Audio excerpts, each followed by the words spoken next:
Good afternoon, friends. Today we are going to see the second session of the second unit, that is data warehouse.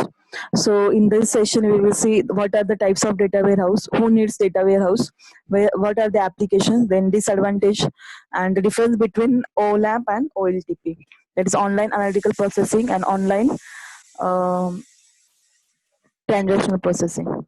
So, the types of data warehouse. So, there are three mainly types. The one is enterprise data warehouse, another is operational data store, third one is data mart. So what is a data warehouse? First, data warehouse is nothing but a process of collecting and managing a data from various sources to provide meaningful business insights, right? So the data warehouse is also known as different names like decision support system. It is also called as executive information system or management information system, or a business intelligence solution or analytic application. So these are nothing but different names of data warehouse. So the three main types of data warehouse are: first is enterprise data warehouse. So enterprise data warehouse is a centralized warehouse. It provides decision support service across the enterprise. It offers a unified approach for organizing and representing a data. It also provides the ability to classify data according to and give access according to those divisions. So the enterprise data is nothing but a centralized warehouse where it is a subject oriented, where the particular uh, data of the customer or employees or databases of particular items are stored. Then second is operational data stored. So this operational data stored, which is also called as ODS, are nothing but data stored required when neither data warehouse nor OLTP system supports organizations reporting needs. Means what? It is a shortcut of operational. It is a nothing but a previous step of operational data, particular data warehouse, right? So the data warehouse in a ODS data warehouse is a refreshed in a real time.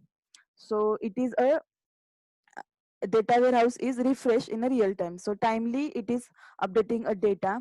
Hence, widely preferred for routine activities like storing records of the employees. Likewise, so operational data stored are day-to-day activities are stored. Not we can not say that day-to-day, but updated in a timely manner. Then data mart. A data mart is a subset of a data warehouse. It is a small part or subset of a data warehouse. It's specifically designed for a particular line of businesses such as sales or finance. So it is an independent data mart. Data can collect directly from the different sources. So data mart is nothing but a small version of a data warehouse, right? So next is who needs a data warehouse particularly. So data warehouse means what? Who can use the particular data warehouse? So the users, uh, like decision makers who rely on mass amount of data, so are going to use the data warehouse. Then users who are customized complex process to obtain information from multiple data sources can use the data warehouse. Then it is also used by people who wants simple technology to access the data.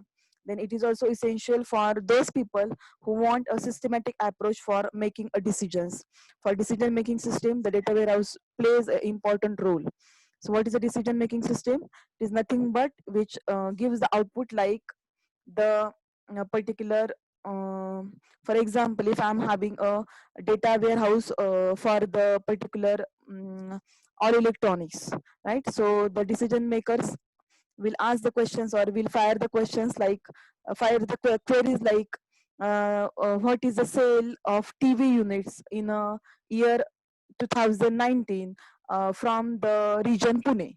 So the particular data warehouse gives the output, right? So these are nothing but particular for making the betterment or to uh, for particular decisions for the to improve the particular revenue of the particular area wise revenue.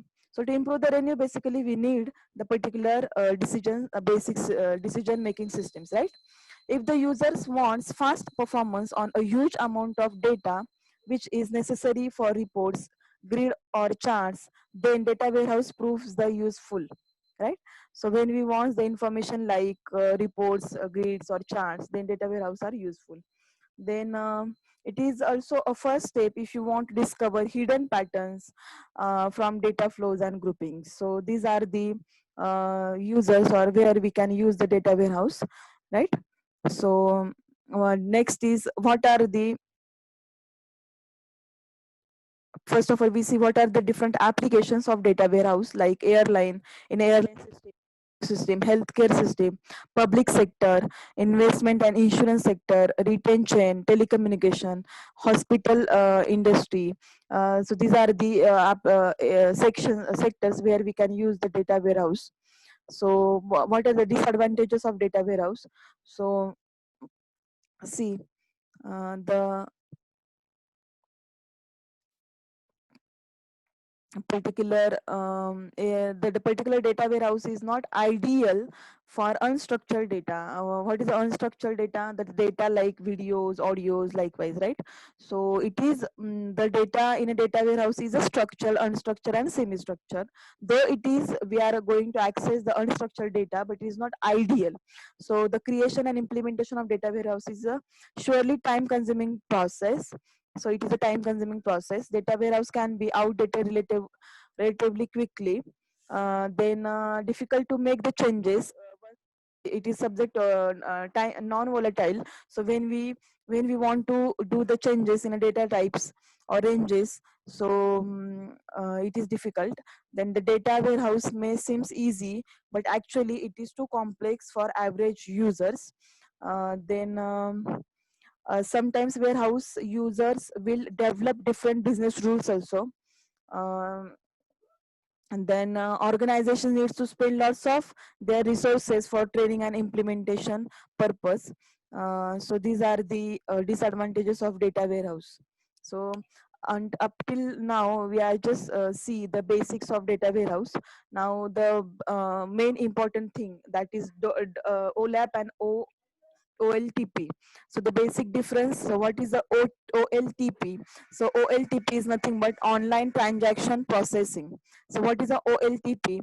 The online transaction processing is capture and store, process the data from transaction in a real time. Means what? OLTP is nothing but the processing of the data in a time to time manner. Day to day updates are there in a OLTP. So the best example is your ATM or banking system, right? Where in each and every account the updations are there, and the particular updations are stored, right? And the updations are recorded. So it is called as online transaction processing. So each transaction involves individual database records and made up multiple fields or columns. So the database is like multiple fields and columns are there, and that columns are updated. So example include banking, credit card activity, or retail checkout scanning, etc. uh, Different stores like your DMart and the shopping malls where day to day transactions, so that also comes under the online transaction processing. In OLTP, it is the emphasis is on fast processing, because OLTP database are read, written, and updated frequently, right? So we can apply the read, write, and updations are updates the data in a data OLTP is updated frequently. So if the transaction fails, built-in system logic ensures data integrity, right? So if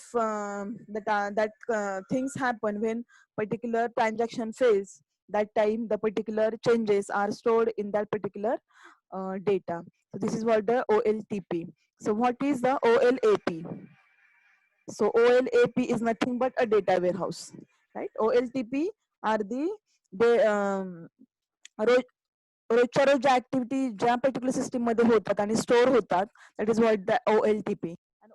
is what? Historical data, the data of 6 months, data of 1 year, data of 2 year. That is what the OLAP. So online analytical processing, which is used to analyze purpose, right? So online analytical processing uses complex queries to analyze aggregated historical data from OLTP system. Now the input to this online analytical processing is comes from OLTP, right? So OLTP is day-to-day updations, whereas OLAP is it is a historical data like 6 months, 1 year, likewise. So OLEP applies complex queries to large amount of historical data aggregated from OLTP databases and other sources for data mining purpose. OLAP emphasis is on response time to these complex queries, right? So this is also having one or more columns, right, and many rows. The examples include year over year financial performance, right? जो हमारा financial year होता है particular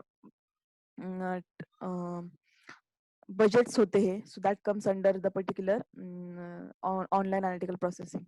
Then OLEP databases and data warehouse gives analytics and decision makers the ability to use customer reporting tools to run the data into data information. Then query failure in OLAP does not interrupt or delay transaction processing for the customers, right? Why? Because it is a historical data, so query failure is not affect that particular system. So what is the main difference of OLTP, that is warehouse and specified database? So specialized database are nothing but the OLTP and warehouse is nothing but the OLAP. So this example or this difference is asked for the 6 mark in exam. So it is important. What is the difference between OLAP and OLTP? So so these are the features. So first of all, OLTP and OLAP. So processing, whereas OLAP is a informational processing. Orientation, so it is a transaction and it is used for analysis purpose. So who are the users? Clerk, database user or database professional. Then OLAP is used by the knowledge worker, for example manager, analyst or executive, etc. So the functions like day-to-day operations are there. So here long-term information requirements are there.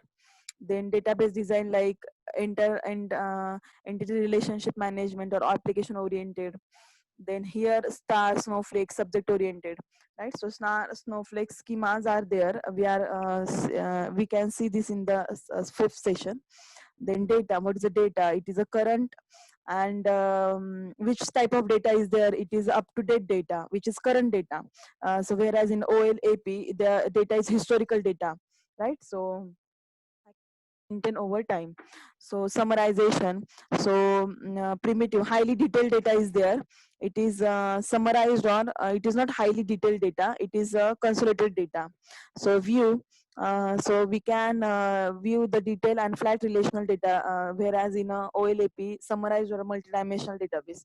So one example I want to give over here. So when we are going to see our statements, bank statement from the particular ATM, so that comes under OLTP. So we can see the data when we are going to check the history. So in a month, maximum transaction of the 1 month is they are going to show you, right? So this is an example of OLTP ATM machine.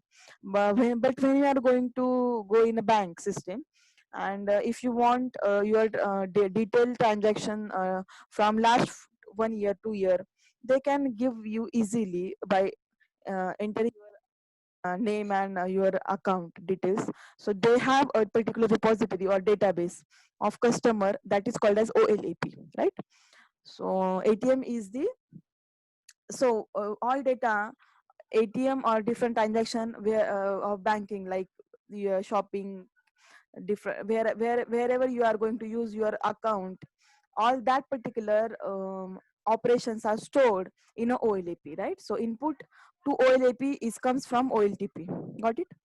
So a particular unit of work. So what type of queries? So simple and short queries are there, whereas very complex queries are in OLAP. So access like read, write, and updations. Whereas in OLAP only mostly read operation is there. Updation is not there, right? Then OLTP is nothing but data in, whereas OLAP is information out. So different operations like index, primary key, and in OLAP lot of scans are there, right? So the number of users like thousands, and number of users in OLAP is hundreds, whereas number of record access are tens, whereas in OLAP there are millions, right? So the database size like 100 MB to GB, whereas here in a TB, terabytes, right? So this is a high performance, high availability, but the OLAP is high flexible and end user autonomy, right? So these are the transaction throughput, whereas here is the query throughput, response time, right? So this is the example. So today we will stop here. In the next session, we will see the detailed architectural diagram for data warehouse.